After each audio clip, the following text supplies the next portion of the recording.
What's Zattoo? Zattoo is about live TV on your PC, right? It's not about user-generated content. It's not about creating our own channel. It's about live TV. We take signal directly off satellite and send it out to the PC. So it's for the Facebook generation to be able to multitask, to be able to watch live TV while they are doing other things like email or IM or Facebook browsing. So I guess the closest thing to the PC, the closest thing to TV on your PC, right? It's live TV. It's not user-generated content.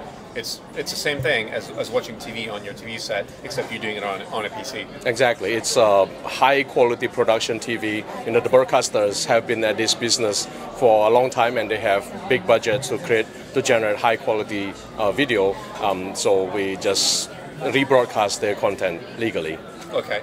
And so you're, I guess you're kind of the middleman between the content and the consumers, right? Yeah, so you provide the technology and the glue between the two.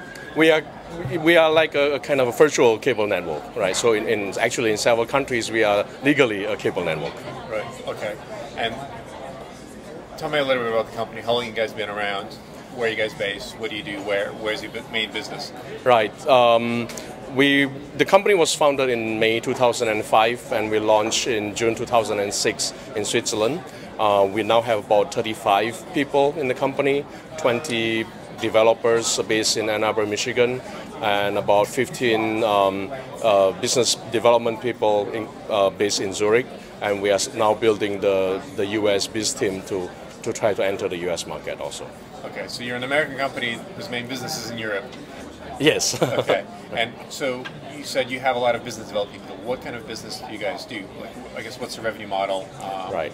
So it takes us technically about 3 to 8 seconds to switch a user from one channel to another. And during that time, we put up an advertisement. And so the business development has to do more with trying to get content, so content acquisition, and trying to partner with other content owners also, and then to sell advertising slots. So for each channel that we broadcast them simultaneously, unaltered and unabridged, including all the ads. So from a broadcaster's point of view, we are just like normal TV, extending their reach to generation that they may not have been able to reach. But so the way we monetize it is when people switch from one channel to another, is when we put in our ads. Okay, so I imagine the content owners are quite open to the idea, in a sense. You're not stealing the content, you're not deriding them of their ad revenue. You're just an extra distribution channel. You're reaching the audiences that they would not have been able to reach otherwise. Right. So most broadcasters are of that opinion. We have now partnered with ABC News now. We are rebroadcasting ABC News now in several countries in Europe. But some broadcasters have different view of our business. Okay. And so I guess you're going global shortly.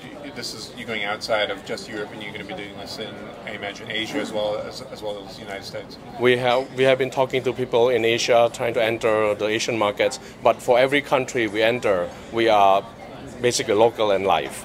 Right? We always carry the local content, and that's what the people in that country are interested in. And by the contractual reasons, we have to limit the distribution of the content within the country. Okay. And do you have any stats on your local viewers? Let's say age. Is there a long tail that's involved? What are some of the interesting numbers you can share with us? Well, most of our users are 18 to 34 years old, which is the golden segment of our advertisers. And most of them watch the top 3 to 5 most popular channels on TV. So there's a long tail content, but unfortunately long tail is very skinny unless you can aggregate it globally. Right? So for each country, most people watch just the top, most of the time just the top 3 to 5 channels. Right, so it's IPTV, but it's still TV, right? It's still the content that's popular in TV that's still popular, and I guess in the offering that you're providing.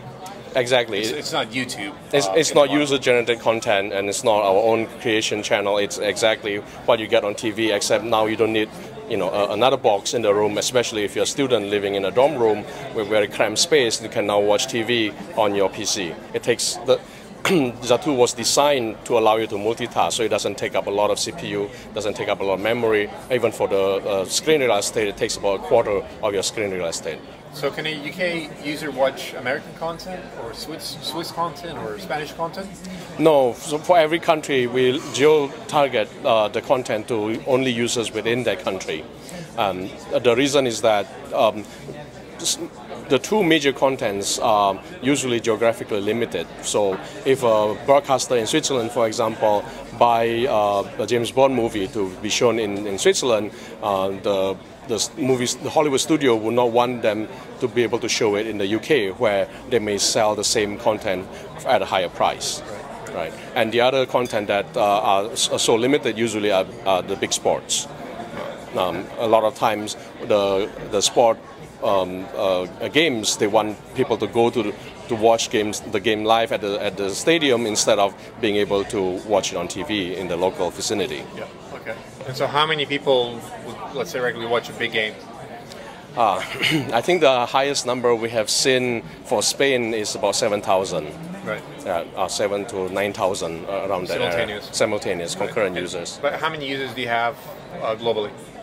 We now have 1.2 million registered users in all the countries we have entered in Europe, and about 500,000 in Switzerland, and a little over that in Spain. Right. So I imagine the traffic consumption, with 1 million users, I don't know, let's say 10,000 simultaneous users, is very, very high. Yes. Right.